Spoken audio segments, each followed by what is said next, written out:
Storytime part 2.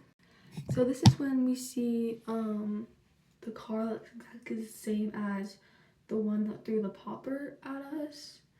And so we got a little bit scared, and then like I don't know like what they were thinking, but like they pulled out like a whole wheelchair, and one of them, and it's when we confirmed that, oh yeah, they were teenagers being stupid, like they're being stupid teenagers, and they threw a popper at us, and like we're like, oh yeah, this is definitely them, because like same car, two probably stupid teenagers pulling out a wheelchair from the back, where I don't even know where they got that from.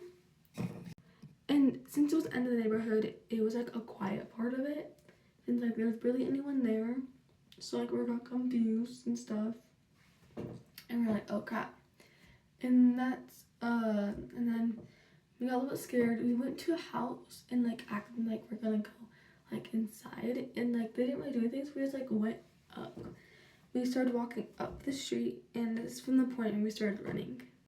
And it looked like they were following us for a second, and we didn't really think anything like of it like later. Cut to a little while later, we went to her part of like where her house is kind of, and we got dropped off like at this neighborhood, and we had to walk the rest of the way to her house. And so we did walk almost all the way. So it's like we maybe walked like, it was like a couple streets down maybe, until we went to this one neighborhood, and we're like, oh, a lot of the lights are on, I can see a lot of people here, so we're like, oh yeah, let's just go to this house. So we knock on this person's house, and it was like maybe like an elderly woman, like husband and stuff, and we're like, trick or treat, and they give us some candy, obviously. And after that, they're just staring at the window, which is kind of creepy, by the way. And then we see this car that was just sitting there in front of our house. It was off.